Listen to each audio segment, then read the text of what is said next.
আজকে আপনাদেরকে দেখাবো ফ্রিতে বাড়িতে বসে কিভাবে রেডিমিক্স হালিম রান্না করা যায়। তো চলুন সেটাই দেখা যাক। প্রসেসটা এখন আপনাদেরকে দেখাবো।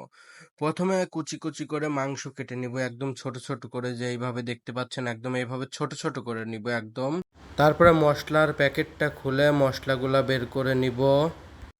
রেডিমিক্স হালিমের মধ্যে যে ডাউলটা দেওয়া আছে সেটা গরম পানির মধ্যে এভাবে নেড়ে মিশিয়ে নিব, যাতে এটা দলা না হয়ে যায়।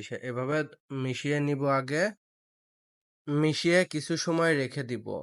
আর খেয়াল রাখবেন যেন এটা দলা না থাকে, এভাবে ভালোভাবে নেড়ে নিবেন। আর নেড়ে দেখবেন যেন কোনো দলা আছে কিনা সেটা ভালোভাবে দেখে নিয়ে ঢাকনা দিয়ে ঢেকে রাখবেন 15 মিনিটের জন্য।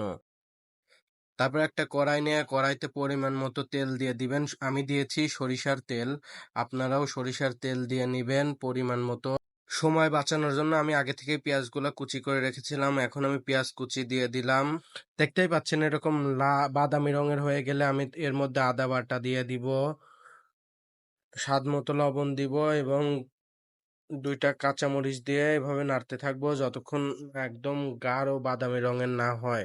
গাঢ় বাদামি রঙে হওয়া পর্যন্ত অপেক্ষা করার পর যেই গাঢ় বাদামি রং হয়ে যাবে তখন প্যাকেটের রেডিমিক্স মশলার 2টা প্যাকেট ছিল, আর একটা ঢেলে দিব। ডাউলেরটা আমি ভিজিয়ে রেখেছি, আর এই বাদ বাকি মশলা প্যাকেটটা আমি এর মধ্যে দিয়ে দিলাম। এখন এই মশলা দিয়ে অনেক একটু সময় নেড়ে নিয়ে এখন আমি পানি দিয়ে দিব পরিমাণ মতো, যেন মশলাটি পুড়ে না যায়। আমি মরিচের গুঁড়াটা অ্যাড করছিলাম না জন্য এখন পরিমাণ মতো 1 টেবিল চামচ মরিচের গুঁড়া অ্যাড করে নিলাম।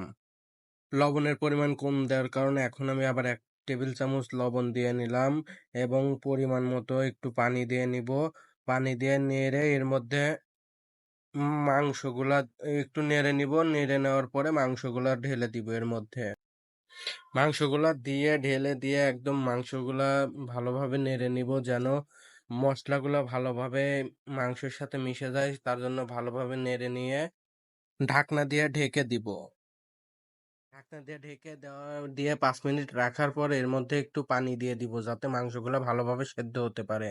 মাংসগুলা সেদ্ধ হয়ে এলে পরে আমি এটা থেকে আগে থেকেই যে ডাউলগুলা ভিজে রাখা হয়েছিল সেটা এখন এই মাংসের মধ্যে ঢেলে দিব। এটা ঢাকনা দিয়ে ঢেকে রাখবো তত সময় যত সময় না এটা প্রপারলি ভাবে রান্না হয়ে যাচ্ছে। তো দেখতেই পাচ্ছেন এই যে রান্না হয়ে গেছে। এখন আমি এটা রেখে ঢেলে রাখবো। এখন একটি কড়াইতে তেল দিয়ে তার মধ্যে রসুন দিয়ে দিব। 2টা শুকনো মরিচ ছোট ছোট করে কেটে এর মধ্যে দিয়ে দিব। তারপরে এটা ভালোভাবে নাড়াচাড়া করতে থাকবো যত সময় না বাদামি রঙের হয়ে যায়। এই দেখতেই পাচ্ছেন বাদামি রঙের হয়ে গেছে। এখন এই রসুন আর শুকনা মরিচটা আমি হালিমের মধ্যে দিয়ে দিব, যাতে এটার সেন্ট বের হয় একটা সুন্দর। এটা ভালোভাবে মিশিয়ে নিলেই আমার হালিম রেডি খাওয়ার জন্য। তো এখন এটা পরিবেশন করার জন্য প্রস্তুত। আমি এটাতে এখন একটু স্বাদ বাড়ানোর জন্য বা ডেকোরেশন করার জন্য একটু ধনিয়া পাতা কুচি করে রেখে দিয়েছি, সেটা দিয়ে। আর আগে থেকে এই যে পেঁয়াজগুলা বাদামি রঙের করে রেখে দিয়েছিলাম সেটা এখন উপরে দিয়ে দিব, আর ধনিয়া পাতা কুচিগুলাও দিয়ে দিব এবং শসা কুচিগুলাও উপর দিয়ে দিয়ে দেব। এখন আমার হালিমটি খাওয়ার জন্য প্রস্তুত। এখন উপরে একটি লেবু দিয়ে চলুন খেয়ে দেখা যাক স্বাদটা কেমন হলো। এটার অনেক সুন্দর স্বাদ হয়েছে, আপনারা বাসায় ট্রাই করতে পারেন।